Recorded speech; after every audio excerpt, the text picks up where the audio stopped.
Hello, online folks. We will get going in just a minute here, so sit tight.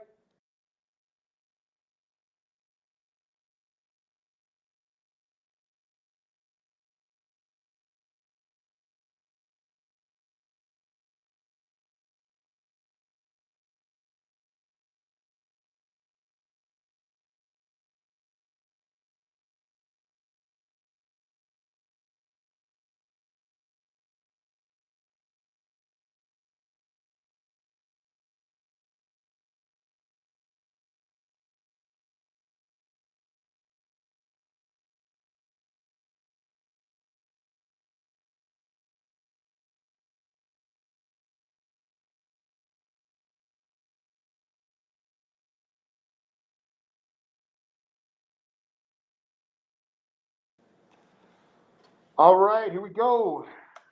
All right, I'm going to sit behind my little panel of glass here so I can take this off. Whew. Okay, so typically the order in which we would be doing this is we'd be doing the video first, but I'm going to skip the video because I want to keep it, when you guys are at home learning, I want it to be like as quick as possible. I want to only make it like a 10-15 minute check-in so that you guys can get to work and get your stuff going, okay? When you're here, I'm not necessarily having just more work for you, okay? But if it's something that I can put off to just do with you later, we're going to do it that way, okay? So what I'm going to do right from the get-go here is I'm going to do a quick miniature little lesson on a couple of guys that you probably have heard of before. You guys have at least heard the names Rockefeller and Carnegie before, yes? Okay. So hopefully by today you will have put that into some type of kind of context with what they did, how they made their money, where it came from, and whether or not the big question that I want you to kind of ask yourself is, was it ethical? Okay. Was it ethical? Because that's kind of the bigger project that we're going to be working on here with the last couple weeks of class. We are down to the last, I mean, we got less than 2 weeks left. Can you guys believe it? Isn't that something? That's a humdinger right there. We're going to be done with this thing before you know it. So after that little mini lecture, I'm going to give you, we're going to do a little bit of Quizlet Live. Then I'll cut the online group off, and they can go do their thing because I'm going to give you a quick video and that video hasn't worked too well by showing them online, so that's the only reason why I'm not showing them that. I've got a reading for you, and then we'll have a little bit of time for the 19 guided notes and the crash course. And there's some other stuff that you could be working on if you're done with that. But without further ado, let's get going right to it here, folks. Let's talk a little bit about the rise of American industry. That's not what I wanted.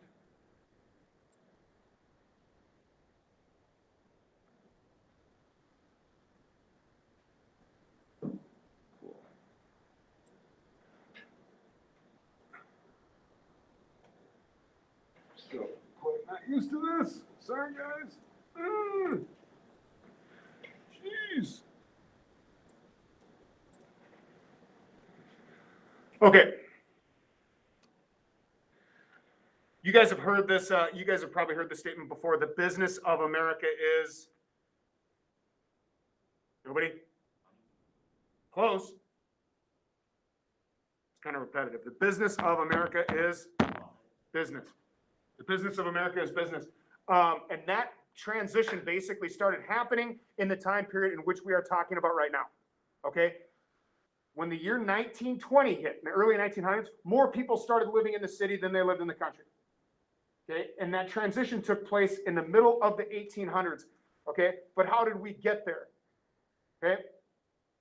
And industrialization, us making stuff in factories, whether it's textile, what's a textile? Clothing. Whether it's clothing that we're making in a factory, whether it's steel, whether it's oil, whatever it was, okay, or if it's just dedicated to making the railroad, it is going to increase the standard of living for most people. But what was the cost, okay, that I want you to kind of think about here, okay?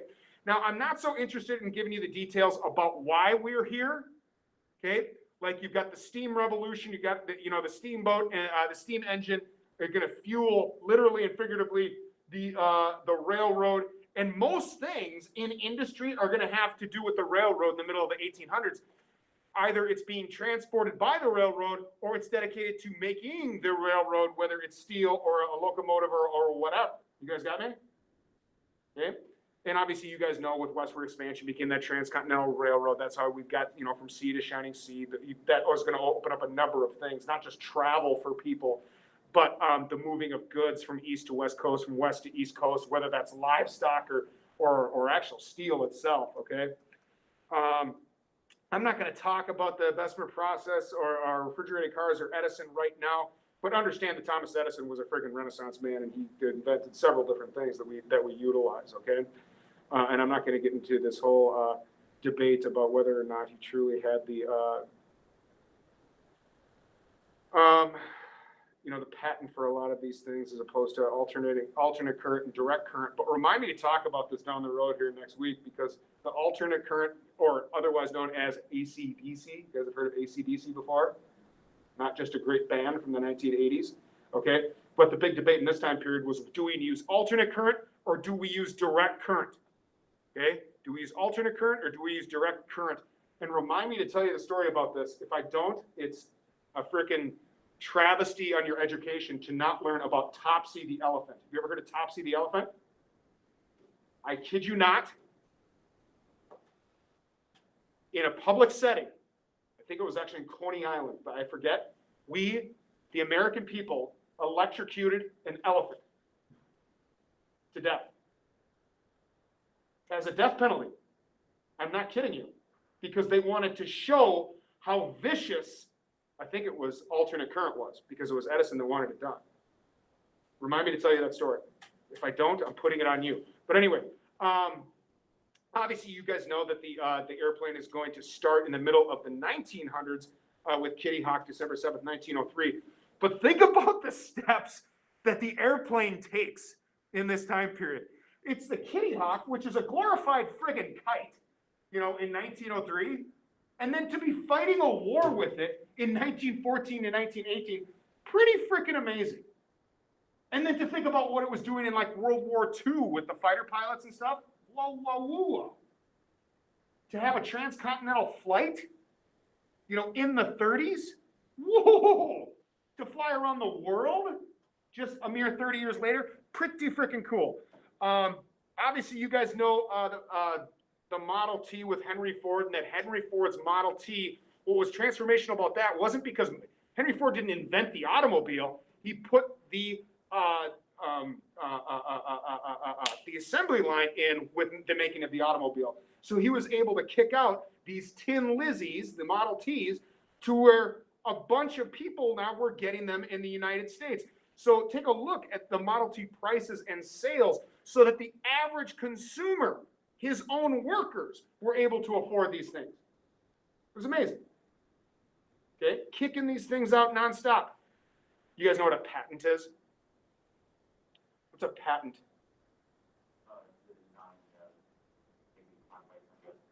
Yeah. So my father worked at 3M for like 30 plus years, and he had a number of patents because what he designed, you could say he was an inventor, he was an engineer, but basically what he designed was these little like things to sand like golf club heads and eyeglasses and whatever. But the point is he would get a patent for the product, the thing, the design process, and then the actual machine that made it. And what was neat about those is he had them all hanging in his office. So I was a little stinker. I got to go see these things, and I thought they were so cool because each one is signed by the president. It was kind of cool. Okay.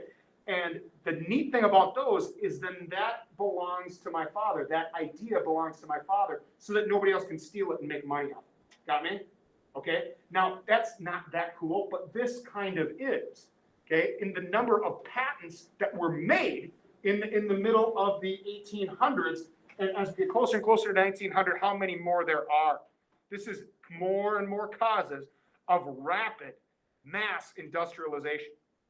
Now, I know that I've used this word in U.S. History A maybe a little bit when we were talking about the spectrum, but can anybody remember, if I did talk about it, what laissez-faire means?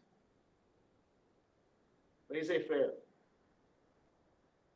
You young conservatives are just going to love it when you hear this concept. No? Okay. Laissez-faire means hands off, which means like if you're a business owner and you love having your business and you love running your business the way you want to, what you don't want is you don't want the government coming in and telling you how to run your business, or telling you how you need to pay your workers, or that you need to give them medical, or you need to give them insurance benefits, or whatever it might be. You want to be able to run it the way you have, or excuse me, the way you want to, right? And this is huge in the middle of the 1800s, okay? Because this is the ideology of the industrial age, is that if you don't like freaking working here, hit the road. Because I've got more workers outside that I'll probably pay for less, okay, to do that same job, because there are no safeguards for workers. Think about that. No safeguards for workers. If I were to show you pictures, not only would there be children working in these plants, which just kind of freaking blows our mind, but like, I mean, we have all kinds of rules against child labor laws now, or I guess we have rules against child labor now, but can you imagine working in a place and it's a big factory and your arm like gets caught and like mangled in the machine? What would happen in 2021 if that happened to a worker?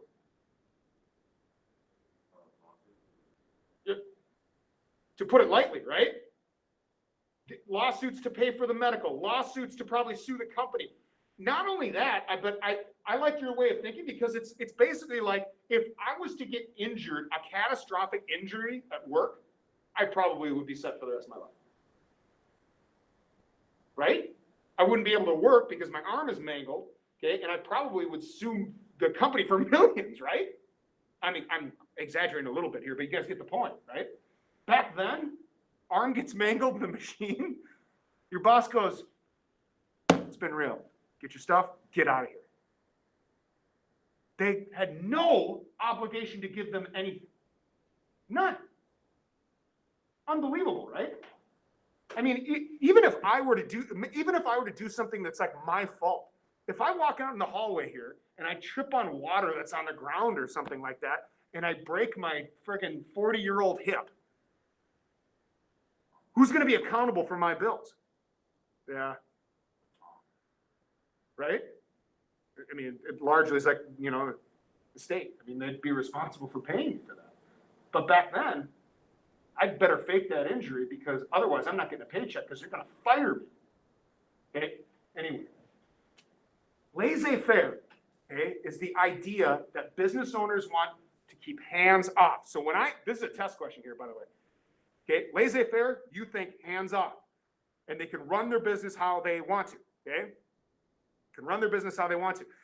Now, is it going to be able to take advantage of the workers? Yep, okay? But in their mind, okay, this is the only way in which it's going to ebb and flow and get to the great heights that it needs to, okay?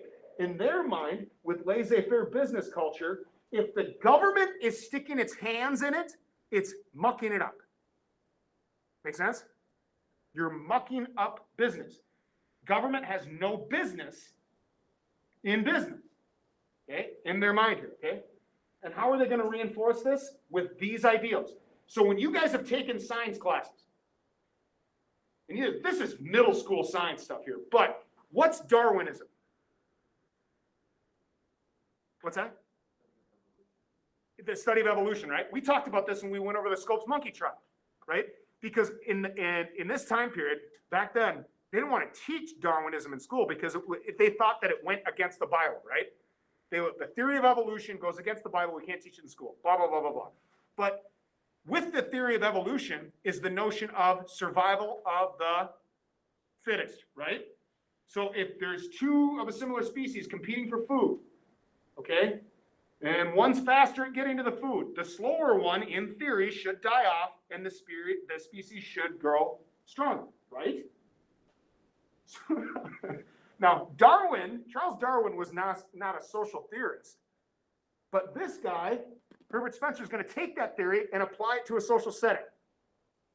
If we've got two competing businesses, and one is naturally better, then this one will die off, right? Literally and figuratively. It's not a very nice theory. It's like, oh, you're bad at business? Die. Okay? And then the other businesses will just naturally get better. Okay? So again, if you are meddling in business, you're actually ending up hurting the rest of us, is the thought process here. You guys get me? Okay. So, what else did I want to say about that? I think we're good. So, individuals must have absolute freedom to struggle, okay, succeed or fail. So when you see, and again, they think that this is just a completely organic thing. Businesses are going to ebb and they're going to flow. But the minute a business comes in or a government comes in and tries to meddle with it, you're going to muck it up. Okay? And I know you love you young conservatives are just loving this. Okay? But this is like back when, you guys are probably too young to remember this, but like the auto industry for a while there, like after the 07, 08 like stuff, it would start to go down and there's millions upon millions of these auto workers that are looking at, you know, that their companies are going to go down. Well, the government stepped in and went, here you go. This is some public money to help get your business back up so that these people can still have all their jobs, right? Well, these people would look at that and go, what the rip are you doing? Let them fail. If you let them fail, some other business will come along and rise up, right? Okay, so that's kind of the thought process here, is that if you give intervention or a buyout, you're only hurting them in the long run. Okay, so I'm not going to talk about Protestant work ethic here today. Okay, I want to get through this as quickly as possible for our online people. But Standard Oil Company. Anytime you guys have to interpret a political cartoon, I'll give you two awesome clues that'll help you try to figure out what's going on here. Anytime you see an octopus, that means monopoly. That means monopoly. So this one here, in which they're kind of ripping on the Standard Oil Company, and this will make sense later, is if those octopus tentacles are spreading out, that means that they are controlling all aspects of the market. Got me? Okay. More things that you, let me get back to this. If you see, we'll do this first. Okay. Now, two types of monopolies that one could have. Now, if Mr. Pieper is an oil tycoon and I want to own every step of the business, meaning I pump it out of the ground, I transport it, I refine it, I transport it again, and then I actually own the gas station in which you have to roll up in your car and pump the gas. What a monopoly, right? I'm owning every step of the process. Wowee. Okay, so this, do you guys see how this is vertical? This is vertical integration. This is one of your terms for this unit. Vertical integration. You're owning every step of the process. Okay? Whereas, you can also have a monopoly this way. If I was an oil tycoon, and you guys see this blue part here, what if in order to, if we're competing oil distributors or whatever, if you want to refine your oil, you got to go through my refinery. I can charge whatever I want because I own every refinery. Does that make sense? Okay. So there's two guys that were kind of responsible for this. Well, three, I guess. But horizontal integration, that was John D. Rockefeller. He owned that one step. Okay. Whereas Andrew Carnegie, okay, he is going to have vertical integration in which he owns every step in the process. Two types of monopolies that one could have, at least back then. Make sense? Okay. Look at iron and steel production going from 1875 to 1815. Okay, the United States is going to be at the forefront here, and you could argue that this is really what pumps that industrialization into the early 1900s and makes the United States the industrial superpower that it was.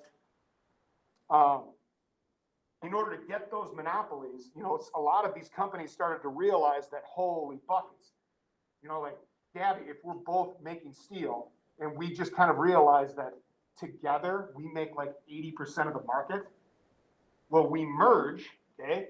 We merge, and then we jack our prices way down because the consumer is like, well, we're going to have to buy from them. And then when all the other businesses, the other 20%, run it out, okay, and they fall out of the bottom, then we take our prices and we jack them back up. So that's why you're going to see a whole lot of mergers, because there weren't any rules against it. Okay? If you ever wondered why, you know, when you turn on the news and they're talking about these corporate mergers, you might look at it and go, wow, this is incredibly boring. But this makes it relatively interesting, because the reason in which they might be doing that is to flush out the competition so that they can bring the prices back up. You guys get me? Do we have any of those modern day monopolies? That's what I want you to start to ask yourself here, guys. Okay? Competition isn't 5 frickin' cell phone providers. You know, if you go over to Europe and you get a cell phone, it costs pennies on the dollar to run that cell phone. Why? Competition. You have very few choices for competition when it comes to cell phone providers. Think about that for a second. When we got our house here in just a mile away, okay, 2 years ago, if we wanted to get cable, we had one option, and it was freaking ridiculous. It was an unbelievable, I mean, there's no earthly way we were going to pay that for cable when we can just stream that thing, you know, most things we want. But that's most places. Most places, and if you want to opt for cable, you maybe have 2-3 choices. But they bring, you know, no competition, prices are way high. Go figure, right? Which, I don't know if you guys have paid attention, but you're seeing some of these anti-monopoly lawsuits going against Google and Amazon and Facebook as we speak. Okay? So herein lies JP Morgan, which can't wait till you guys actually see some other pictures of this. This guy looked like a cartoon character. But anyway, finance as a thing, as a concept, is really coming to the forefront now. Like Wall Street wasn't a thing, okay, you know, but when you transition from the middle 1800s to the 1900s, it almost becomes like a science, okay, that people realize that you want to make big money. You know, prior to that time period, it was like, you want to make big money, get into oil or steel, okay, or into the railroads, okay. Now the transition is going to take place like, you want to make big money, get into finance. And I argue that Wall Street has still really had those gains until now. And this kind of proves my point. Look at this, 1900s, okay, you wanted to make your millions, obviously get into railroads, okay, or whatever it might be, but then it transitions to finance. That's where the millions were to be made, okay? So, interpreting more political cartoons here, when you see fat guy with a money bag for a chest and top hat, that means corruption. Every political cartoon in the time period is going to follow that formula. So you see fat guy with bag and top hat, corruption. And that's who they're ripping on here. Look, you've got Vanderbilt, you've got Gould, okay? Fields, okay? That's Marshall Fields, believe it or not. That's like a local angle. But anyway, look, they're taking advantage of the workers who are holding them up. Get me? Okay? So ripping on those monopolies that they had. So here we go again. Fat guy, money, top hat, corruption, right? Here we go. Cornelius Vanderbilt. He is going to be one of your railroad tycoons. You know, can I do what I want with my money? You know, is what we're saying in this one. The public be damned. What do I care about what the law? And I got the power. Okay? Isn't money power? No. So you might look at this and go, wow, it was a ridiculous time period and people did make a ridiculous amount of money. However, hard to rip on Carnegie and Rockefeller when they kind of followed something called the gospel of wealth. Now, it wasn't all great. There were some racist aspects to it, and we'll talk about that here in a second, okay? But the gospel of wealth was the idea that you should try to accrue as much money as you can in your life, because at the end of your life, what you're going to do is you're going to give it away, which is really kind of interesting if you take a look at most like libraries in a lot of modern cities, I can guarantee you that there was probably dedicated by Carnegie or Rockefeller. They gave a lot of their money away, okay, which is really kind of interesting. Now, the premise is that the Anglo-Saxon race is superior, which makes this not a tad bit racist, but a lot bit racist, okay? And that through that superiority and following the gospel of wealth, okay, it's their duty to give some of that away at the end of their life. Okay, wealthy should act as trustees for their poorer brethren, giving some of that stuff away. However, the end of the, we'll talk about the Sherman Antitrust Act. It's going to break some of this stuff up. But what I want you to do with this is take some of these ideas and apply them to modern settings.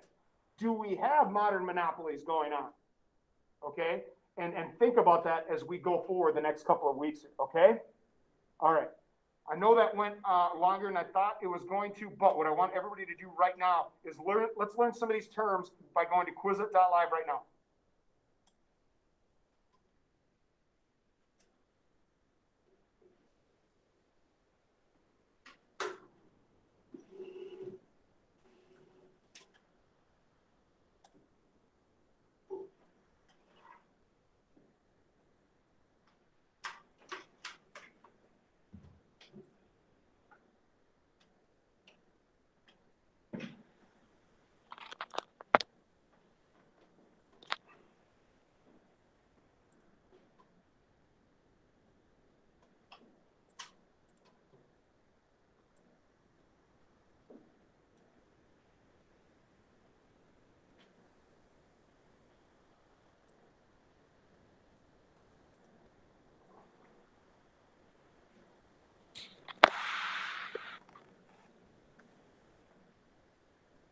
$308,600. Hopefully people online can see that if I'm not staying in front of it.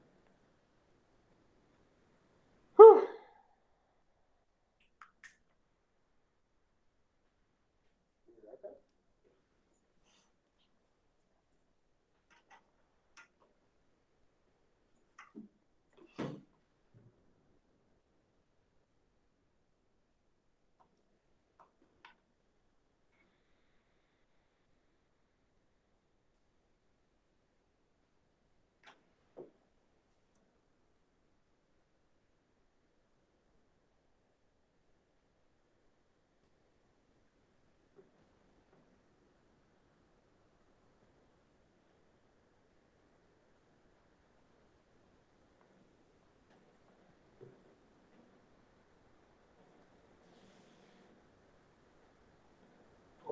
Six, 7, 8, 9.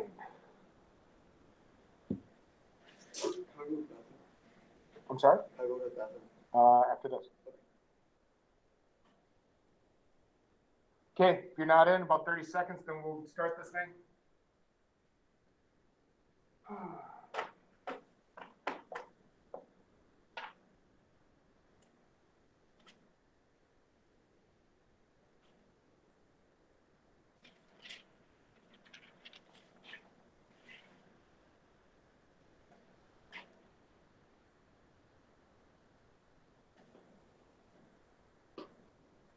All right, here we go. First round. We're going to do 3 rounds.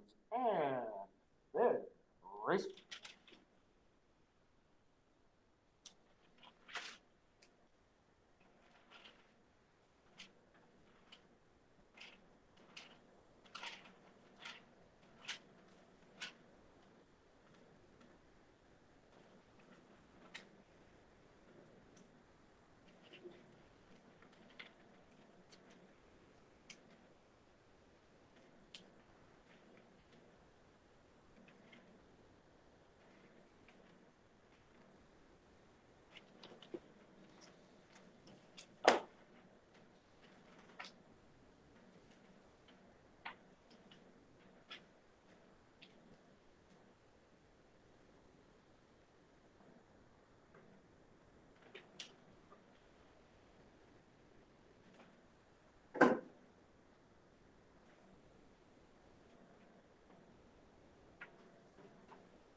right, here we go. Round two.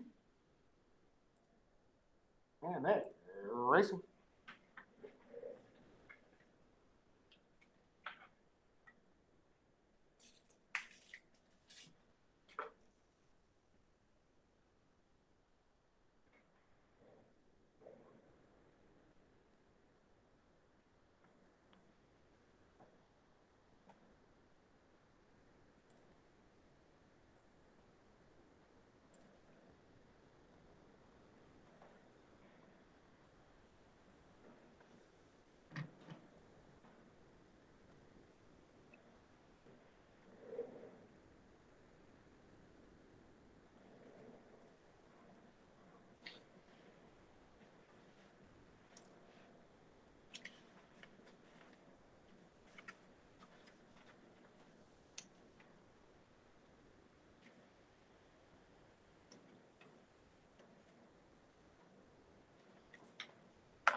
Okay, this one's it. This one's for all the Tostitos.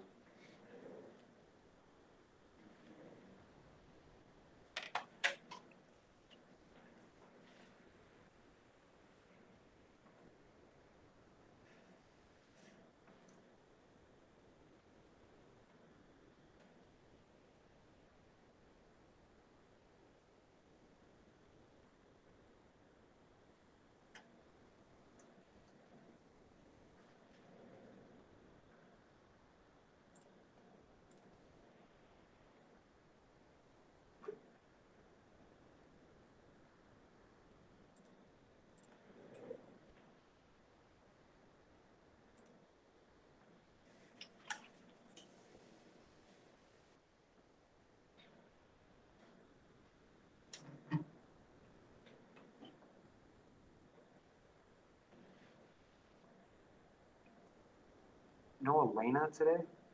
Huh? Elena? Wow. All right, folks. I'm going to take a little break here as I let these guys go. Okay.